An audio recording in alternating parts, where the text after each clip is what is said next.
Bem-vindos à Livraria da Polis. Meu nome é Sofia. No áudio de hoje você vai ouvir O Segredo de Augusta, conto de Machado de Assis, publicado originalmente em 1868. Nesta narrativa, Machado de Assis nos conduz a um universo de aparências, vaidades, convenções sociais e interesses afetivos, em que o brilho da vida elegante esconde tensões mais profundas. No centro da história está Augusta e a sua relação com a filha Adelaide e o marido Vasconcelos. Em torno desta personagem gravitam expectativas, desejos e cálculos, num conto em que o autor observa com fina ironia a relação entre juventude, casamento, maternidade e imagem social. Machado transforma pequenos gestos e conversas em matéria de revelação moral. Agora, convido você a entrar nesta leitura e a descobrir qual é, afinal, o tal segredo de Augusta. O segredo de Augusta. 1. São 11 horas da manhã. Dona Augusta Vasconcelos está reclinada sobre um sofá com um livro na mão. Adelaide, sua filha, passa os dedos pelo teclado do piano. Papai já acordou? Pergunta Adelaide à sua mãe. Não, responde sem levantar os olhos do livro. Adelaide levantou-se e foi ter com Augusta. Mas é tão tarde, mamãe, disse ela. São 11 horas. Papai dorme muito. Augusta deixou cair o livro no regaço e disse olhando para Adelaide. É que, naturalmente, recolheu-se tarde. Reparei já que nunca me despeço de papai quando me vou deitar. Anda sempre fora. Augusta sorriu. És uma roceira, disse ela. Dormes com as galinhas. Aqui o costume é outro. Teu pai tem que fazer de noite. É política, mamãe? Perguntou Adelaide. Não sei, respondeu Augusta. Comecei dizendo que Adelaide era filha de Augusta, e esta informação, necessária no romance, não era menos na vida real em que se passou o episódio que vou contar. Porque à primeira vista ninguém diria que havia ali mãe e filha. Pareciam duas irmãs. Tão jovem era a mulher de Vasconcelos. Tinha Augusta 30 anos e Adelaide 15. Mas, comparativamente, a mãe parecia mais moça ainda que a filha. Conservava a mesma frescura dos 15 anos e tinha demais o que faltava a Adelaide, que era a consciência da beleza e da mocidade. Consciência que seria louvável se não tivesse como consequência uma imensa e profunda vaidade. A sua estatura era mediana, mas imponente. Era muito alva e muito corada. Tinha os cabelos castanhos e os olhos garços. As mãos compridas e bem feitas, pareciam criadas para os afagos de amor. Augusta dava melhor emprego às suas mãos, calçava-as de macia pelica. As graças de Augusta estavam todas em Adelaide, mas em embrião. Adivinhava-se que aos 20 anos Adelaide devia rivalizar com Augusta. Mas, por enquanto, havia na menina os restos da infância que não davam realce aos elementos que a natureza pusera nela. Todavia, era bem capaz de apaixonar um homem, sobretudo se ele fosse poeta e gostasse das virgens de 15 anos, até porque era um pouco pálida. E os poetas em todos os tempos tiveram sempre queda para as criaturas descoradas. Augusta vestia com suprema elegância. Gastava muito, é verdade, mas aproveitava bem as enormes despesas. Se acaso é isso, aproveitá-las. Deve-se fazer-lhe uma justiça. Augusta não regateava nunca, pagava o preço que lhe pediam por qualquer coisa. Punha nisso a sua grandeza, e achava que o procedimento contrário era ridículo e de baixa esfera. Neste ponto, Augusta partilhava os sentimentos e servia aos interesses de alguns mercadores, que entendem ser uma desonra abater alguma coisa no preço das suas mercadorias. O fornecedor de fazendas de Augusta, quando falava a este respeito, costumava dizer-lhe: pedir um preço e dar a fazenda por outro preço menor é confessar que havia intenção de esbulhar o freguês. O fornecedor preferia fazer a coisa sem a confissão. Outra justiça que devemos reconhecer era que Augusta não poupava esforços para que Adelaide fosse tão elegante como ela. Não era pequeno o trabalho. Adelaide, desde a idade de 5 anos, fora educada na roça em casa de uns parentes de Augusta. mais dados ao cultivo do café que às despesas do vestuário. Adelaide foi educada nesses hábitos e nessas ideias. Por isso, quando chegou à corte, onde se reuniu a família, houve para ela uma verdadeira transformação. Passava de uma civilização para outra. Viveu numa longa hora uma série de anos. O que lhe valeu é que tinha em sua mãe uma excelente mestra. Adelaide reformou-se, e no dia em que começa esta narração já era outra. Todavia, estava muito longe de Augusta. No momento em que Augusta respondia à curiosa pergunta de sua filha acerca das ocupações de Vasconcelos, parou um carro à porta. Adelaide correu à janela. É Dona Carlota, mamãe, disse a menina voltando-se para dentro. Daí a alguns minutos entrava na sala a Dona Carlota em questão. Os leitores ficarão conhecendo esta nova personagem com a simples indicação de que era um segundo volume de Augusta. Bela como ela, elegante como ela, vaidosa como ela. Tudo isto quer dizer que eram ambas as mais afáveis inimigas que pode haver neste mundo.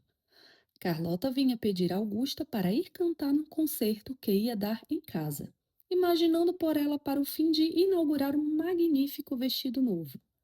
Augusta, de boa vontade, acedeu ao pedido. Como está o marido? Perguntou a Carlota. Foi para a praça. E o seu? O meu dorme. Como um justo? Perguntou Carlota sorrindo maliciosamente. Parece, respondeu Augusta. Neste momento, Adelaide, que por pedido de Carlota tinha ido tocar um noturno ao piano, voltou para o grupo. A amiga de Augusta perguntou-lhe: Aposto que já tem algum noivo em vista. A menina corou muito e balbuciou: Não fale nisso. Ora, há de ter? Ou então aproxima-se da época em que há de ter um noivo, e eu já lhe profetizo que há de ser bonito. É muito cedo, disse Augusta. Cedo. Sim, está muito criança. Casar-se-á quando for tempo, e o tempo está longe. Já sei, disse Carlota rindo. Quer prepará-la bem. Aprovo-lhe a intenção. Mas nesse caso, não lhe tire as bonecas. Já não as tem. Então é difícil impedir os namorados. Uma coisa substitui a outra. Augusta sorriu e Carlota levantou-se para sair. Já? É preciso. Adeus. Adeus. Trocaram-se alguns beijos e Carlota saiu logo. Logo depois chegaram dois caixeiros, um com alguns vestidos e outro com romance. Eram encomendas feitas na véspera. Os vestidos eram caríssimos e o romance tinha este título: Fanny, por Ernesto Feydeau. 2. Pela 1 hora da tarde do mesmo dia, levantou-se Vasconcelos da cama. Vasconcelos era um homem de 40 anos, bem apessoado, dotado de um maravilhoso par de suíças grisalhas que lhe davam um ar de diplomata. Cousa de que estava afastado umas boas 100 léguas. Tinha cara risonha e expansiva. Todo ele respirava uma robusta saúde. Possuía uma boa fortuna e não trabalhava, isto é, trabalhava muito na destruição da referida fortuna, obra em que sua mulher colaborava conscienciosamente. A observação de Adelaide era verídica. Vasconcelos recolhia-se tarde, acordava sempre depois do meio-dia e saía às Ave-Marias para voltar na madrugada seguinte. Quer dizer que fazia com regularidade algumas pequenas excursões à casa da família. Só uma pessoa tinha o direito de exigir de Vasconcelos mais alguma assiduidade em casa. Era Augusta, mas ela nada lhe dizia. Nem por isso se davam mal, porque o marido, em compensação da tolerância de sua esposa, não lhe negava nada, e todos os caprichos dela eram de pronto satisfeitos. Se acontecia que Vasconcelos não pudesse acompanhá-la a todos os passeios e bailes, incumbia-se disso um irmão dele, comendador de duas ordens, político de oposição, excelente jogador de voltarete e homem amável nas horas vagas, que eram bem poucas. O irmão Lourenço é o que se pode chamar um irmão terrível. Obedecia a todos os desejos da cunhada, mas não poupava de quando em quando um sermão ao irmão. Boa semente que não pegava. Acordou, pois, Vasconcelos, e acordou de bom humor. A filha alegrou-se muito ao vê-lo. E ele mostrou-se de uma grande afabilidade com a mulher, que lhe retribuiu do mesmo modo. Por que acorda tão tarde? Perguntou Adelaide, acariciando as suíças de Vasconcelos. Porque me deito tarde. Mas por que se deita tarde? Isso agora é muito perguntar, disse Vasconcelos sorrindo. E continuou. Deito-me tarde porque assim o pedem as necessidades políticas. Tu não sabes o que é política. É uma coisa muito feia, mas muito necessária. Sei o que é política, sim, disse Adelaide. Ah, explica-me lá então o que é. Lá na roça, quando quebraram a cabeça ao juiz de paz, disseram que era por política, o que eu achei esquisito, porque a política seria não quebrar a cabeça. Vasconcelos riu muito com a observação da filha e foi almoçar, exatamente quando entrava o irmão, que não pôde deixar de exclamar. A boa hora almoças tu? Aí vens tu com as tuas reprimendas. Eu almoço quando tenho fome. Vê se me queres agora escravizar as horas e as denominações? Chama-lhe almoço ou lanche. A verdade é que eu estou comendo. Lourenço respondeu com uma careta.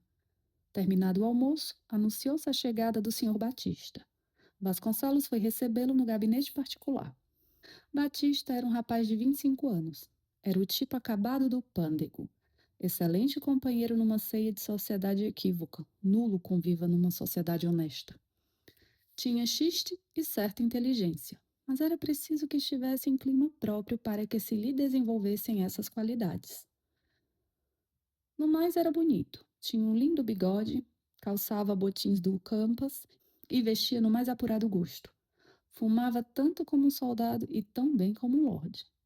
Aposto que acordaste agora, disse Batista entrando no gabinete do Vasconcelos. Há 3/4 de hora. Almocei neste instante. Toma um charuto.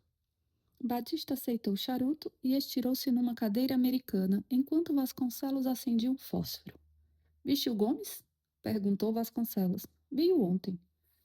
Grande notícia, rompeu com a sociedade. Deveras? Quando lhe perguntei por que motivo ninguém o via há um mês, respondeu-me que estava passando por uma transformação e que do Gomes que foi só ficará a lembrança. Parece incrível, mas o rapaz fala com convicção. Não creio. Aquilo é alguma caçoada que nos quer fazer. Que novidades há? Nada. Isto é, tu é que deve saber alguma coisa. Eu? Nada. Ora essa. Não fostes ontem ao jardim? Fui sim. Houve uma ceia. De família, sim. Eu fui ao Alcácer. A que horas acabou a reunião? Às 4 da manhã. Vasconcelos estendeu-se numa rede e a conversa continuou por esse tom, até que um moleque veio dizer a Vasconcelos que estava na sala o senhor Gomes. Eis o homem, disse Batista. Manda subir, ordenou Vasconcelos. O moleque desceu para dar o recado, mas só 1/4 de hora depois é que Gomes apareceu, por demorar-se algum tempo embaixo conversando com Augusto e Adelaide. Quem é vivo sempre aparece, disse Vasconcelos ao avistar o rapaz. Não me procuram, disse ele. Perdão, eu já lá fui 2 vezes e disseram-me que havia saído. Só por grande fatalidade, porque eu quase nunca saio. Mas então estás completamente ermitão? Estou crisálida. Vou reaparecer borboleta, disse Gomes sentando-se. Temos poesia. Guarda debaixo, Vasconcelos. O novo personagem, o Gomes, tão desejado e tão escondido, representava ter cerca de 30 anos. Ele, Vasconcelos e Batista eram a trindade do prazer e da dissipação, ligada por uma indissolúvel amizade. Quando Gomes, há cerca de um mês, deixou de aparecer nos círculos do costume, todos repararam nisso, mas só Vasconcelos e Batista sentiram deveras. Todavia, não insistiram muito em arrancá-lo à solidão, somente pela consideração de que talvez houvesse nisso algum interesse do rapaz. Gomes foi, portanto, recebido como um filho pródigo. Mas onde te meteste? Que é isso de crisálida de borboleta? Cuida que eu sou do mangue. É o que lhes digo, meus amigos. Estou criando asas. Asas, disse Batista, sufocando uma risada. Só se são asas de gavião para cair. Não, estou falando sério. E com efeito, Gomes apresentava um ar sério e convencido. Vasconcelos e Batista olharam um para o outro. Pois se é verdade isso que dizes, explica-me lá que asas são essas, e sobretudo para onde é que queres voar. A estas palavras de Vasconcelos, acrescentou Batista. Sim, deves dar-nos uma explicação. E se nós, que somos o teu conselho de família, acharmos que a explicação é boa, aprovamo-la. Se não, fica sem asas, e fica sendo o que sempre foste. Apoiado, disse Vasconcelos. Pois é simples. Estou criando asas de anjo e quero voar para o céu do amor. Do amor, disseram os dois amigos de Gomes. É verdade, continuou Gomes, que fui eu até hoje. Um verdadeiro estroina. Um perfeito pândego, gastando as mãos largas a minha fortuna e o meu coração. Mas isto é bastante para encher a vida? Parece que não. Até aí concordo. Isto não basta. É preciso que haja outra coisa. A diferença está na maneira de. É exato, disse Vasconcelos. É exato. É natural que vocês pensem de modo diverso, mas eu acho que tenho razão em dizer que sem o amor casto e puro, a vida é um puro deserto. Batista deu um pulo. Vasconcelos fitou os olhos em Gomes. Aposto que vais casar, disse-lhe. Não sei se vou casar. Sei que amo. E espero acabar por casar-me com a mulher a quem amo. Casar, exclamou Batista. E soltou uma estridente gargalhada. Mas Gomes falava tão seriamente, insistia com tanta gravidade naqueles projetos de regeneração, que os dois amigos acabaram por ouvi-lo com igual seriedade. Gomes falava uma linguagem estranha, inteiramente nova na boca de um rapaz que era o mais doudo e ruidoso nos festins de Baco e de cítara. Assim, pois, deixa-nos, perguntou Vasconcelos. Eu, sim e não. Encontrar-me-ão nas salas. Nos hotéis e nas casas equívocas, nunca mais. De profundis, cantarolou Batista. Mas afinal de contas, disse Vasconcelos, onde está a tua Marion? Pode-se saber quem é ela? Não é Marion, é Virgínia. Pura simpatia ao princípio, depois afeição pronunciada. Hoje, paixão verdadeira. Lutei enquanto pude, mas abati as armas diante de uma força maior. O meu grande medo era não ter uma alma capaz de oferecer a essa gentil criatura. Pois tenho-a, e tão fogosa e tão virgem como no tempo dos meus 18 anos. Só um casto olhar de uma virgem poderia descobrir no meu lodo essa pérola divina. Renasço melhor do que era. Está claro, Vasconcelos. O rapaz está doudo. Mandemo-lo para a Praia Vermelha. E como pode ter algum acesso, eu vou-me embora. Batista pegou no chapéu. Onde vais? Disse-lhe Gomes. Tenho que fazer, mas logo aparecerei em tua casa. Quero ver se ainda é tempo de arrancar-te a esse abismo. E saiu. 3.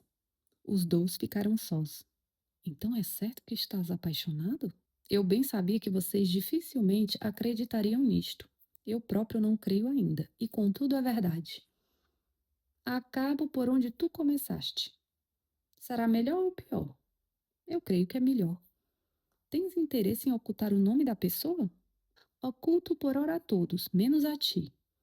É uma prova de confiança. Gomes sorriu. Não, disse ele. É uma condição sine qua non.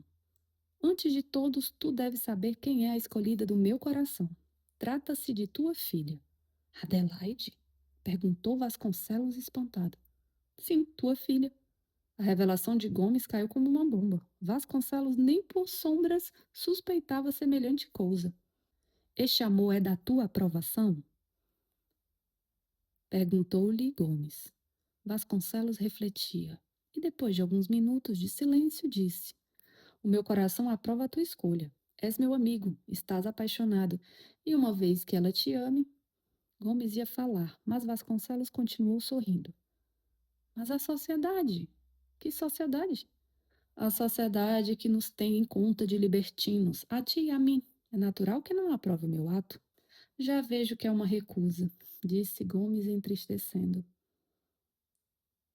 Qual recusa, pateta? É uma objeção que tu poderás destruir dizendo: a sociedade é uma grande caluniadora e uma famosa indiscreta. Minha filha é tua, mas com uma condição. Qual? A condição da reciprocidade. Ama-te ela? Não sei. respondeu Gomes. Mas desconfias? Não sei. Sei que a amo e que daria a minha vida por ela, mas ignoro se sou correspondido. Hás de ser. Eu me incumbirei de apalpar o terreno. Daqui a 2 dias dou-te a minha resposta. Ah, se ainda tenho de ver-te, meu genro. A resposta de Gomes foi cair-lhe nos braços. A cena já roçava pela comédia quando deram 3 horas. Gomes lembrou-se que tinha um rendezvous com um amigo. Vasconcelos lembrou-se que tinha de escrever algumas cartas. Gomes saiu sem falar às senhoras.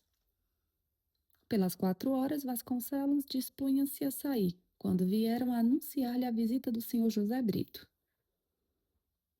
Ao ouvir este nome, o alegre Vasconcelos franziu o sobrolho. Pouco depois entrava no gabinete o senhor José Brito. O senhor José Brito era para Vasconcelos um verdadeiro fantasma, um eco do abismo, uma voz da realidade. Era um credor. Não contava hoje com a sua visita, disse Vasconcelos. Admira, respondeu o senhor José Brito com uma placidez de apunhalar. Porque hoje são 21. Cuidei que eram 19, balbuciou Vasconcelos. Anteontem, sim, mas hoje são 21. Olhe, continuou o credor pegando no Jornal do Comércio que se achava numa cadeira. Quinta-feira, 21. Vem buscar o dinheiro? Aqui está a letra, disse o senhor José Brito, tirando a carteira do bolso e um papel da carteira. Por que não veio mais cedo? Perguntou Vasconcelos, procurando assim espaçar a questão principal. Vim às 8 horas da manhã, respondeu o credor. Estava dormindo. Vim às 9, idem. Vim às 10, idem. Vim às 11, idem. Vim ao meio-dia, idem. Quis vir a 1 hora, mas tinha de mandar um homem para a cadeia. E não me foi possível acabar cedo. Às 3, jantei. E às 4, aqui estou. Vasconcelos puxava o charuto a ver se lhe ocorria alguma ideia boa de escapar ao pagamento com que ele não contava. Não achava nada, mas o próprio credor forneceu-lhe ensejo. Além de que, disse ele, a hora não importa nada, porque eu estava certo de que o senhor me vai pagar. Ah, disse Vasconcelos, é talvez um engano, eu não contava com o senhor hoje e não arranjei o dinheiro. Então, como há de ser? Perguntou o credor com ingenuidade. Vasconcelos sentiu entrar-lhe n'alma a esperança. Nada mais simples, disse. O senhor espera até amanhã? Amanhã quero assistir à penhora de um indivíduo que mandei processar por uma larga dívida. Não posso. Perdão, eu levo-lhe o dinheiro à casa. Isso seria bom se os negócios comerciais se arranjassem assim. Se fôssemos 2 amigos, é natural que eu me contentasse com a sua promessa e tudo acabaria amanhã. Mas eu sou o seu credor e só tenho em vista salvar o meu interesse. Portanto, acho melhor pagar hoje. Vasconcelos passou a mão pelos cabelos.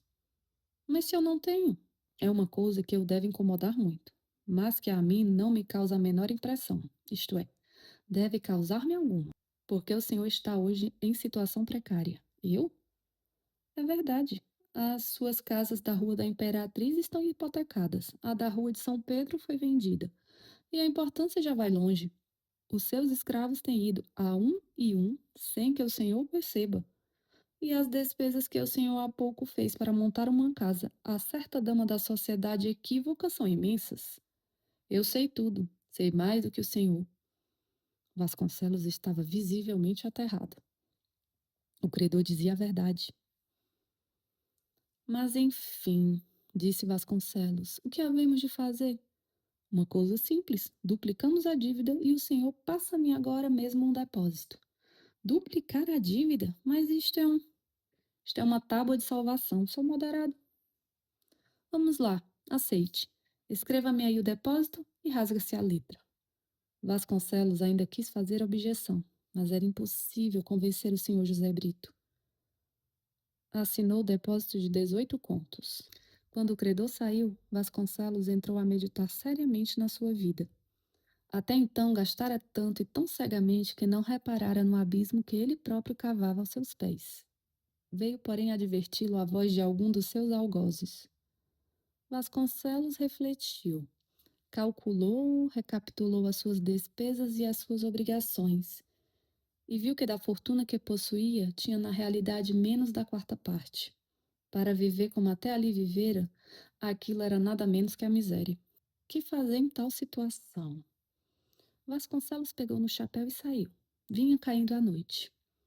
Depois de andar algum tempo pelas ruas entregue às suas meditações, Vasconcelos entrou no Alcázar. Era um meio de distrair-se. Ali encontraria a sociedade do costume. Batista veio ao encontro do amigo. Que cara é essa? Disse-lhe. Não é nada. Pisaram-me num calo, respondeu Vasconcelos, que não encontrava melhor resposta. Mas um pedicuro que se achava perto de ambos ouviu o dito, e nunca mais perdeu de vista o infeliz Vasconcelos, a quem a cousa mais indiferente incomodava. O olhar persistente do pedicuro aborreceu-o tanto que Vasconcelos saiu. Entrou no hotel de Milão para jantar. Por mais preocupado que ele estivesse, a exigência do estômago não se demorou. Ora, no meio do jantar, lembrou-lhe aquilo que não devia ter-lhe saído da cabeça. O pedido de casamento feito nesta tarde por Gomes. Foi um raio de luz. Gomes é rico, pensou Vasconcelos. O meio de escapar a maiores desgostos é este. Gomes casa-se com Adelaide e, como é meu amigo, não me negará o que eu precisar. Pela minha parte, procurarei ganhar o pedido. Que boa fortuna foi aquela lembrança do casamento. Vasconcelos comeu alegremente. Depois voltou ao Alcázar, onde alguns rapazes e outras pessoas fizeram esquecer completamente os seus infortúnios. Às 3 horas da noite, Vasconcelos entrava para casa com a tranquilidade e regularidade do costume. 4. No dia seguinte, o primeiro cuidado de Vasconcelos foi consultar o coração de Adelaide. Queria, porém, fazê-lo na ausência de Augusta. Felizmente, esta precisava de ir ver à Rua da Quitanda umas fazendas novas, e saiu com o cunhado, deixando a Vasconcelos toda a liberdade. Como os leitores já sabem, Adelaide queria muito ao pai, e era capaz de fazer por ele tudo. Era, além disso, um excelente coração. Vasconcelos contava com essas duas forças. Vem cá, Adelaide, disse ele entrando na sala. Sabe quantos anos tens? Tenho 15. Sabes quantos anos tem tua mãe? 27, não é? Tem 30. Quer dizer que tua mãe casou-se com 15 anos. Vasconcelos parou, a fim de ver o efeito que produziam estas palavras, mas foi inútil a expectativa. Adelaide não compreendeu nada. O pai continuou. Não pensaste no casamento? A menina corou muito. Hesitou em falar, mas como o pai instasse, respondeu. Qual, papai? Eu não quero casar. Não queres casar? É boa. Por quê? Porque não tenho vontade e vivo bem aqui. Mas tu podes casar e continuar a viver aqui. Bem, mas não tenho vontade. Anda lá. Amas alguém, confessa. Não me pergunte isso, papai. Eu não amo ninguém. A linguagem de Adelaide era tão sincera que Vasconcelos não podia duvidar. Ela fala a verdade, pensou ele. É inútil tentar por esse lado. Adelaide sentou-se ao pé dele e disse: Portanto, meu paizinho, não falemos mais nisso. Falemos, minha filha. Tu és criança, não sabes calcular. Imagina que eu e tua mãe morremos amanhã. Quem te há de amparar? Só o marido. Mas se eu não gosto de ninguém? Por ora, mas hás de vir a gostar se o noivo for um bonito rapaz, de bom coração. Eu já escolhi um que te ama muito, e a quem tu hás de amar. Adelaide estremeceu. Eu? Disse ela. Mas quem é? É o Gomes. Não o amo, meu pai. Agora, creio. Mas não negas que ele é digno de ser amado. Dentro de 2 meses, estás apaixonada por ele. Adelaide não disse palavra. Curvou a cabeça e começou a torcer nos dedos uma das suas tranças bastas e negras. O seio arfava-lhe com força. A menina tinha os olhos cravados no tapete. Vamos, está decidido, não? Perguntou Vasconcelos. Mas, papai, e se eu for infeliz? Isto é impossível, minha filha. Hás de ser muito feliz e hás de amar muito a teu marido. Oh, papai, disse-lhe Adelaide com os olhos rasos de água. Peço-lhe que não me case ainda. Adelaide, o primeiro dever de uma filha é obedecer a seu pai. e eu sou teu pai. Quero que te cases com o Gomes, hás de casar. Estas palavras, para terem todo o efeito, deviam ser seguidas de uma retirada rápida. Vasconcelos compreendeu isso e saiu da sala deixando Adelaide na maior desolação. Adelaide não amava ninguém.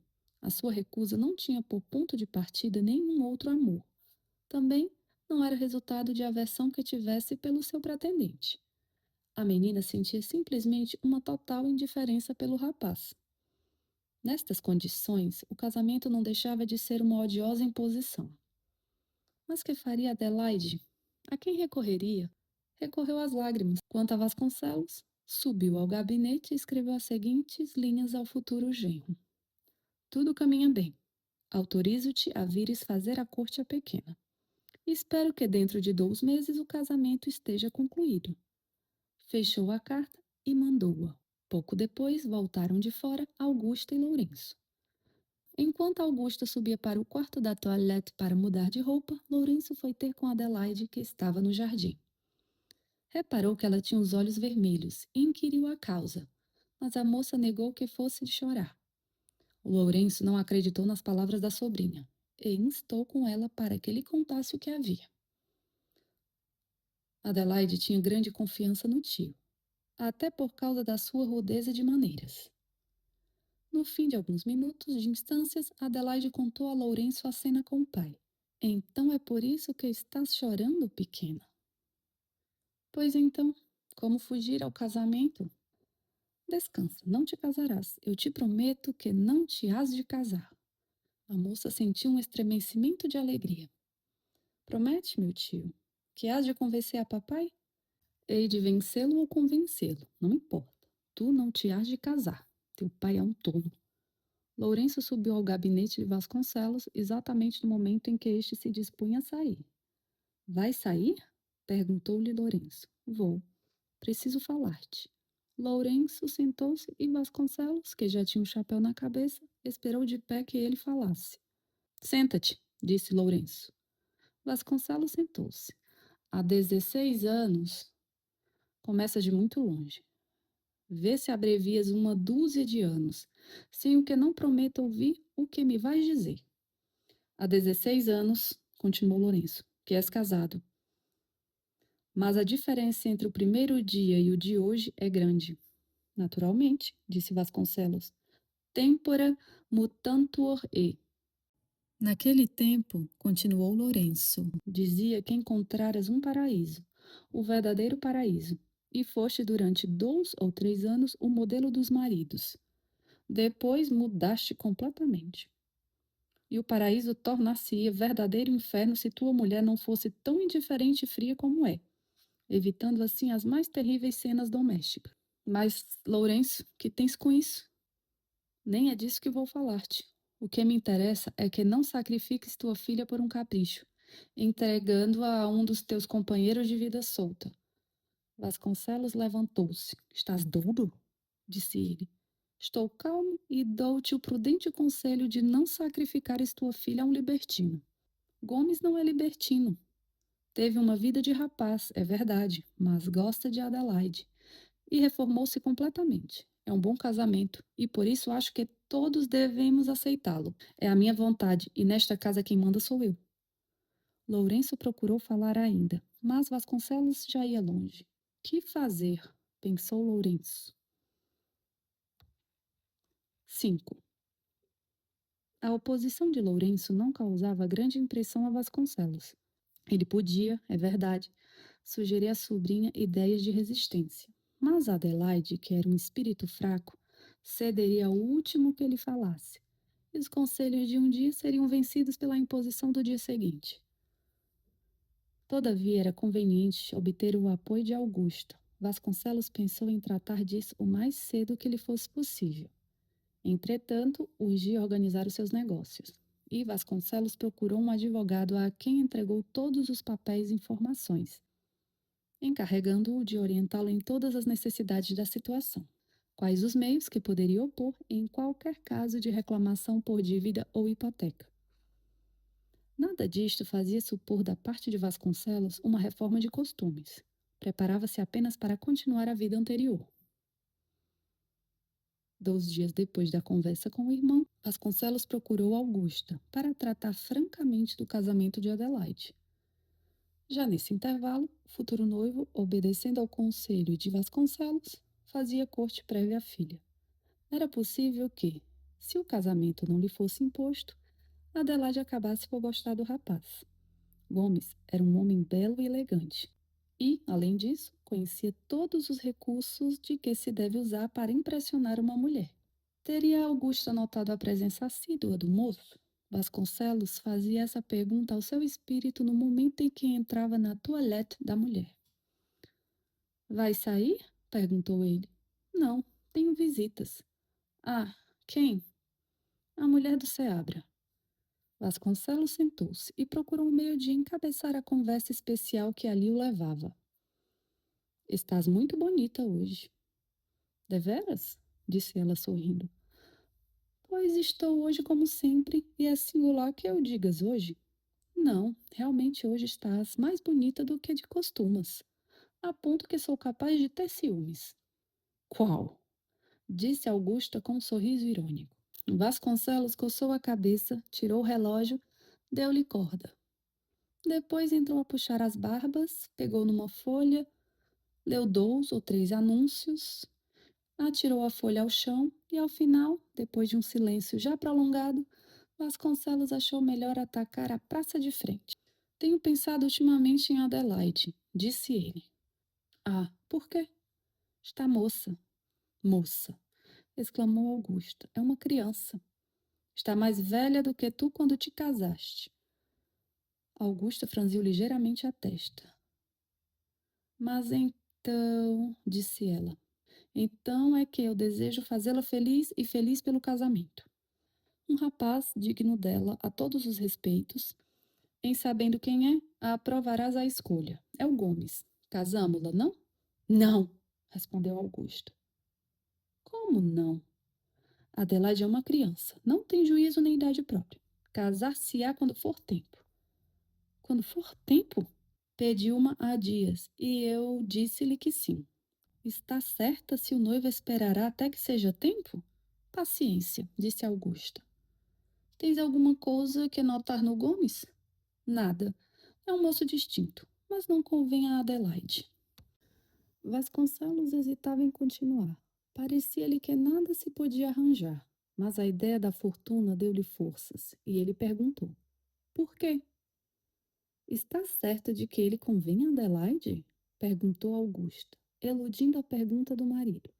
Afirmo que convém. Convém ou não, a pequena não deve casar já. E se ela amasse? Que importa isso? Esperaria. Entretanto, Augusta, não podemos prescindir deste casamento. É uma necessidade fatal. Fatal? Não compreendo. Vou explicar-me. O Gomes tem uma boa fortuna. Também nós temos uma. É o teu engano, interrompeu Vasconcelos. Como assim? Vasconcelos continuou. Mais tarde ou mais cedo, havias de sabê-lo, e eu estimo ter esta ocasião de dizer-te toda a verdade. A verdade é que, se não estamos pobres, estamos arruinados. Augusto ouviu estas palavras com os olhos espantados. Quando ele acabou, disse: Não é possível. Infelizmente é verdade. Seguiu-se algum tempo de silêncio. Tudo está arranjado, pensou Vasconcelos. Augusta rompeu o silêncio. Mas, disse ela, se a nossa fortuna está abalada, creio que o senhor tem coisa melhor para fazer do que estar conversando, é reconstruí-la. Vasconcelos fez com a cabeça um movimento de espanto. E como se fosse aquilo uma pergunta, Augusta apressou-se a responder. Não se admire disto. Creio que o seu dever é reconstruir a fortuna. Não me admiras esse dever. Admira-me que me lembres por esse modo. Disse-ia que a culpa é minha. Bom, disse Augusto. Vais dizer que fui eu? Se a culpa é de nós ambos. Por quê? É também minha? Também. As tuas despesas loucas contribuíram em grande parte para este resultado. Eu nada te recusei nem recuso. E é nisso que sou culpado. Se é isso que me lanças em rosto, aceito.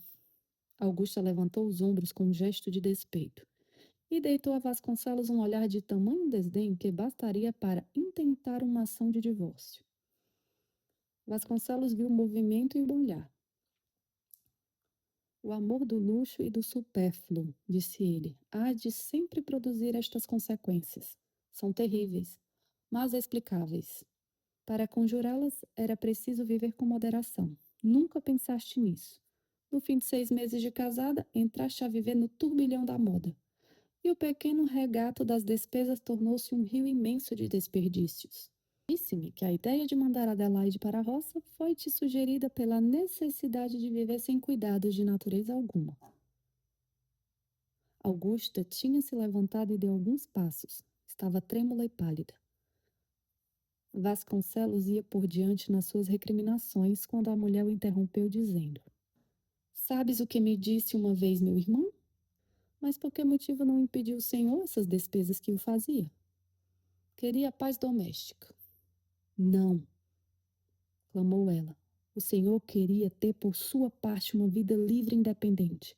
Vendo que eu me entregava a essas despesas, imaginou comprar a minha tolerância com a sua tolerância. Eis o único motivo.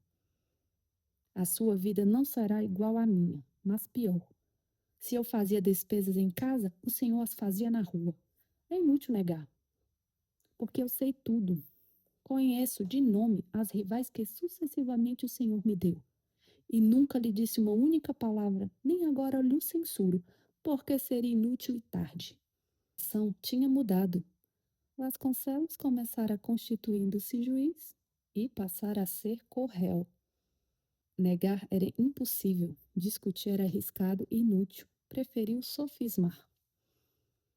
Dado que fosse assim, e eu não discuto esse ponto, em todo caso a culpa será de nós ambos, e não vejo razão para queimar lances em rosto. Devo reparar a fortuna, concordo, há um meio. E é este, o casamento de Adelaide com o Gomes. Não, disse Augusta. Bem, seremos pobres. Ficaremos piores do que estamos agora. Venderemos tudo. Perdão, disse Augusta. Eu não sei por que razão não há de o senhor, que é forte e tem a maior parte no desastre, empregar esforços para a reconstrução da fortuna destruída. É trabalho longo, e daqui até lá a vida continua e gasta-se. O meio já lhe disse, é este: casar Adelaide com Gomes. Não quero, disse Augusta. Não consinto em semelhante casamento. Vasconcelos ia responder, mas Augusta, logo depois de proferir estas palavras, tinha saído precipitadamente do gabinete. Vasconcelos saiu alguns minutos depois. 6. Lourenço não teve conhecimento da cena entre o irmão e a cunhada, e depois da teima de Vasconcelos, resolveu nada mais dizer.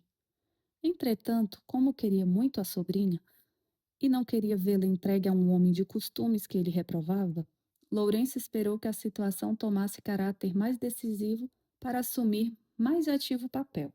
Mas, a fim de não perder tempo e poder usar alguma arma poderosa, Lourenço tratou de instaurar uma pesquisa mediante a qual pudesse colher informações minuciosas acerca de Gomes. Este cuidava que o casamento era cousa decidida e não perdia um só dia na conquista de Adelaide. Notou, porém, que Augusta tornava-se mais fria e indiferente sem causa que ele conhecesse. E entrou-lhe no espírito a suspeita de que viesse dali alguma oposição. Quanto a Vasconcelos, desanimado pela cena da toilette, esperou melhores dias e contou sobretudo com o império da necessidade. Um dia, porém, exatamente 48 horas depois da grande discussão com Augusta, Vasconcelos fez dentro de si esta pergunta. Augusta recusa a mão de Adelaide para Gomes. Por quê? De pergunta em pergunta, de dedução em dedução, abriu-se no espírito de Vasconcelos campo para uma suspeita dolorosa. Amá-lo-á ela? Perguntou ele a si próprio. Depois, como se o abismo atraísse o abismo e uma suspeita reclamasse outra, Vasconcelos perguntou: ter-se-iam eles amado há algum tempo? Pela primeira vez, Vasconcelos sentiu morder-lhe no coração a serpe do ciúme. Do ciúme, digo eu, por eufemismo. Não sei se aquilo era ciúme, era amor próprio ofendido. As suspeitas de Vasconcelos teriam razão? Devo dizer-lhe a verdade. Não tinham. Augusta era vaidosa, mas era fiel ao infiel marido. E isso por dois motivos: um de consciência, outro de temperamento. Ainda que ela não estivesse convencida do seu dever de esposa, é certo que nunca trairia o juramento conjugal. Não era feita para as paixões, a não serem as paixões ridículas que a vaidade impõe. Ela amava antes de tudo a sua própria beleza. O seu melhor amigo era o que dissesse que ela era a mais bela entre as mulheres, mas se lhe dava a sua amizade, não lhe daria nunca o coração. Isso a salvava. A verdade é esta. Mas quem o diria a Vasconcelos? Uma vez suspeitoso de que a sua honra estava afetada, Vasconcelos começou a recapitular toda a sua vida. Gomes frequentava sua casa há 6 anos e tinha nela plena liberdade. A traição era fácil. Vasconcelos entrou a recordar as palavras, os gestos, os olhares, tudo o que antes lhe foi indiferente, e que naquele momento tomava um caráter suspeitoso. 2 dias andou Vasconcelos cheio deste pensamento. Não saía de casa. Quando Gomes chegava, Vasconcelos observava a mulher com desusada persistência. A própria frieza com que ela recebia o rapaz era, aos olhos do marido, uma prova do delito. Estava nisto quando, na manhã do terceiro dia, Vasconcelos já se levantava cedo. Entrou-lhe no gabinete o irmão, sempre com o ar selvagem do costume. A presença de Lourenço inspirou a Vasconcelos a ideia de contar-lhe tudo. Lourenço era um homem de bom senso, e em caso de necessidade era um apoio. O irmão ouviu tudo quanto Vasconcelos contou e, concluindo este, rompeu seu silêncio com estas palavras: Tudo isto é uma tolice.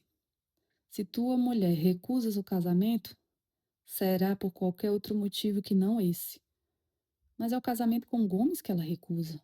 Sim, porque lhe falaste no Gomes. Fala-lhe em outro, talvez recuse do mesmo modo. Há de haver outro motivo. Talvez Adelaide lhe contasse. Talvez lhe pedisse para opor-se, porque tua filha não ama o rapaz e não pode casar com ele. Não casará. Não só por isso, mas até porque acaba. Até porque este casamento é uma especulação do Gomes. Uma especulação?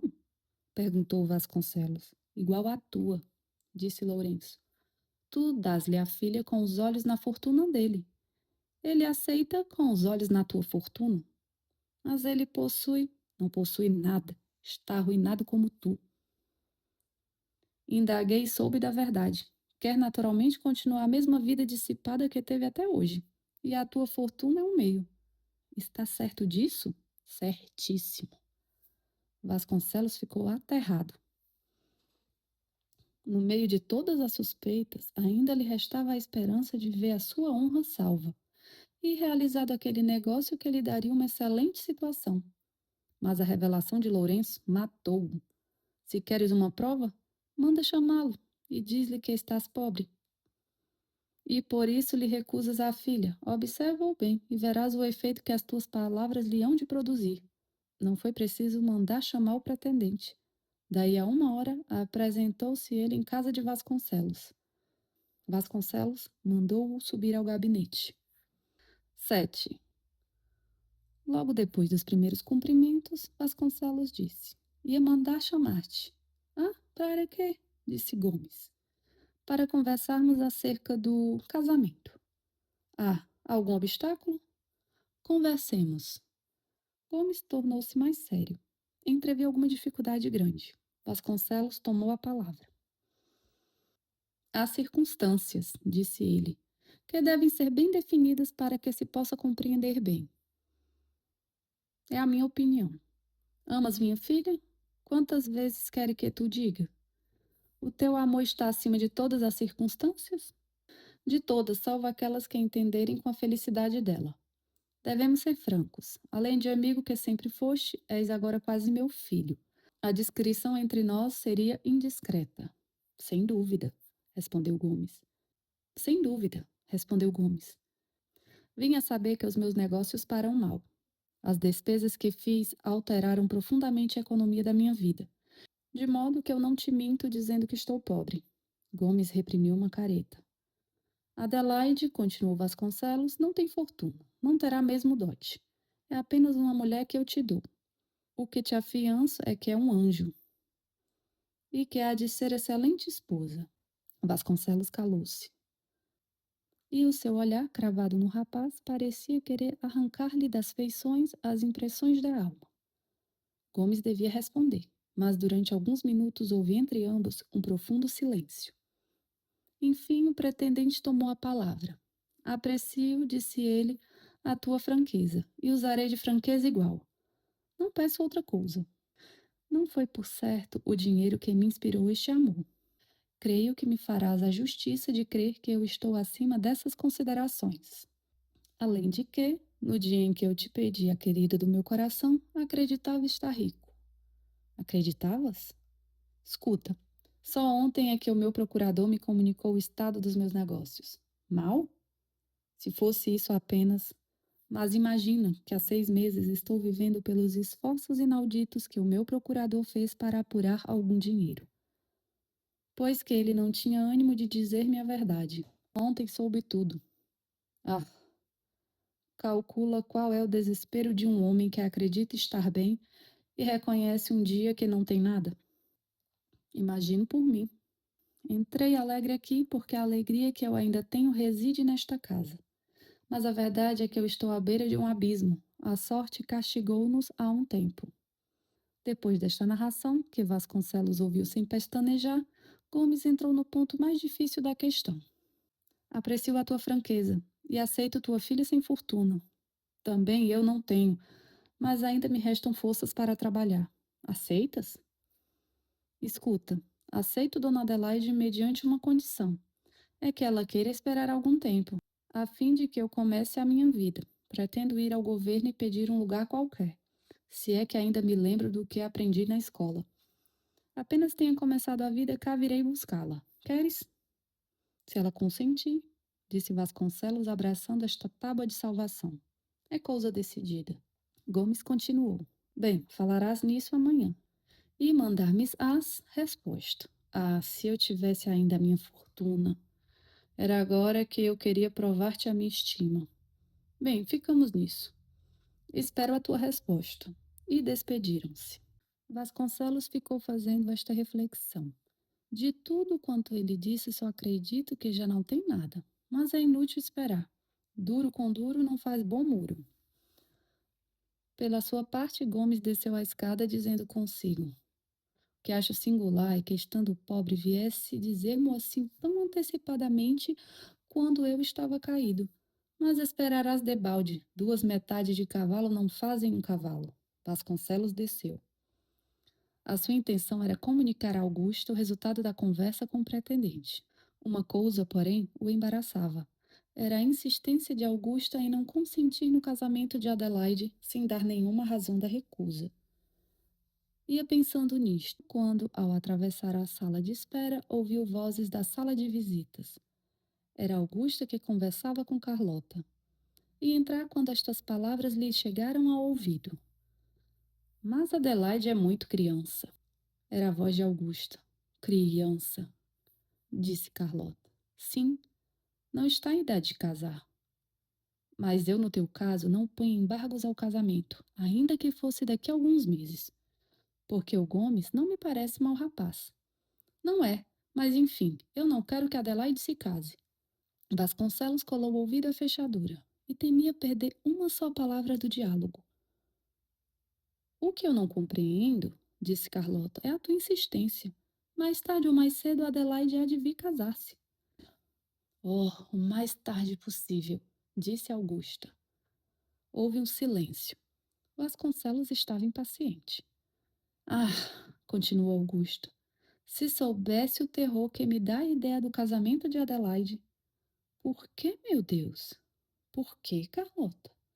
Tu pensas em tudo, menos numa coisa.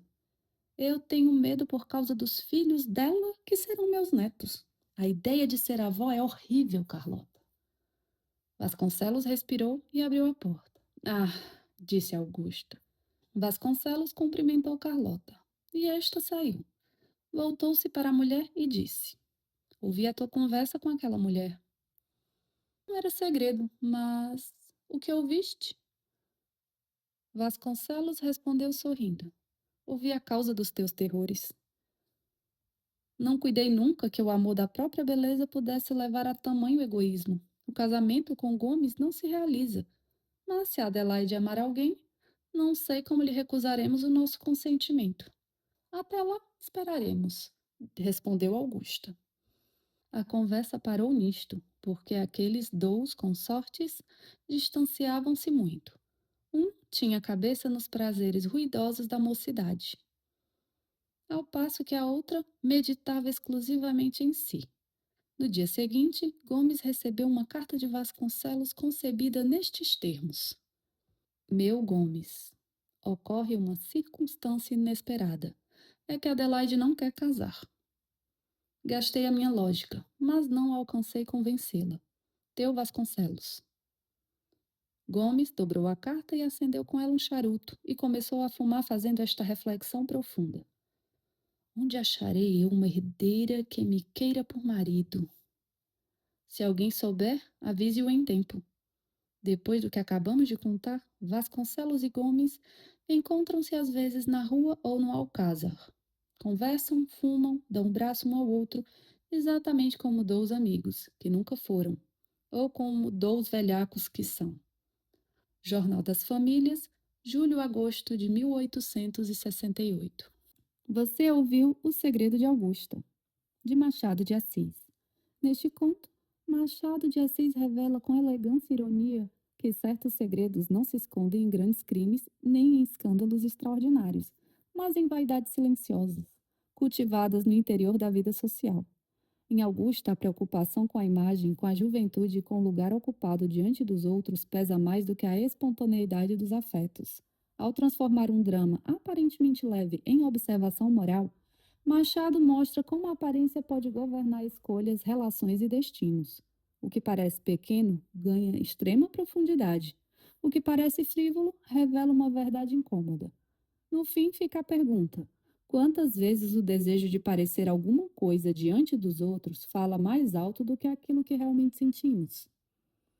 Se você gostou desta leitura, inscreva-se no canal, acompanhe a Livraria da Polis e siga ouvindo os clássicos. Até uma próxima leitura!